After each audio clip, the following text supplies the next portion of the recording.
My name is Andrew Relstab. I'm here to speak today about locally linear embedding.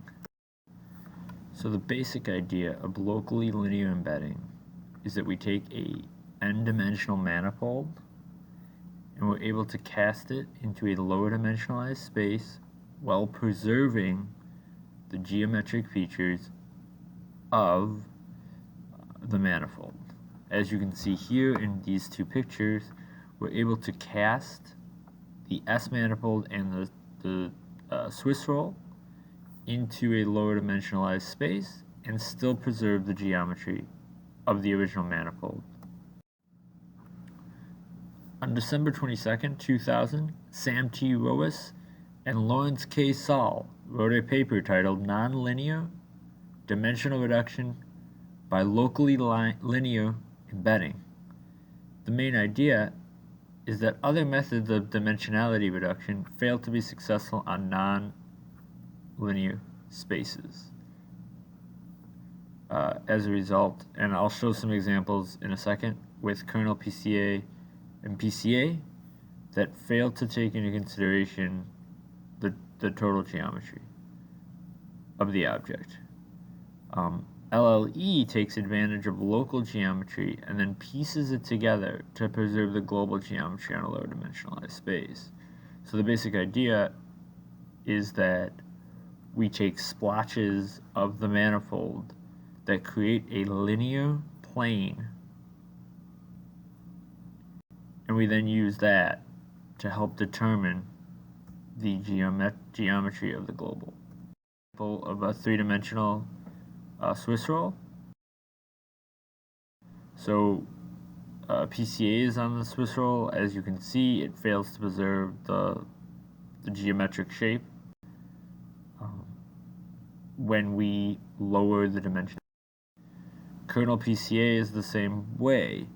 It fails to preserve the local geometric properties. Now LLE, on the other hand, is able to perform and preserve the geometry of the Swiss roll in that lower dimensional space. The basic idea of LLE is there's two main assumptions and notes. Is that the manifold is continuous, so there's no holes in the manifold, and two, LLE fails on noisy data. There's other branches of LLE that address some of these issues, but I'm just talking about the basic LLE. So the basic idea is that that first you select a neighbor from these points. You then create linear weights to be able to reconstruct that point based on the weights that you've chosen based on the k nearest neighbors that you assigned, and then you map those into a lower dimensional space. Compute the k nearest neighbor. So as I mentioned, it's pretty straightforward. This is the only portion that the user actually does need to select in this algorithm.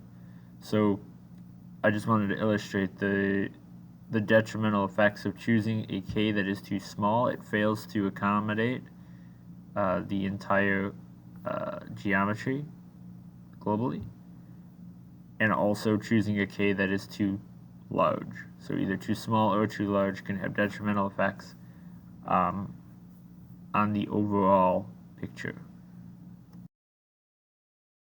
So how does that work? So we compute a set of weights that can be used to reconstruct a point. Each of these points is only constructed from its neighbor. These are just some of the rules. Weights cannot be 0. Rows of the weight matrix must equal to 1, and we must minimize the cost function below. So this piece is partly why we assume that the manifold is continuous. Otherwise, we're going to be choosing points that are way out, and the weights aren't going to be properly assigned. Also, noisy data also has a large effect on this, because if you have points that are way out there and you're using that as your neighbor point, again, that's also going to be problematic. So again, the third step is you compute an embedding vector of y with the weights that were previously defined in step 2. Again, we have to minimize this cost function that's below, but also note here that we don't care about the x, we don't care about what the original points are, xi. We only now care about the weights. So as a result, from a computational standpoint, it saves a lot of brute computation by having to store all the original points. Thank you.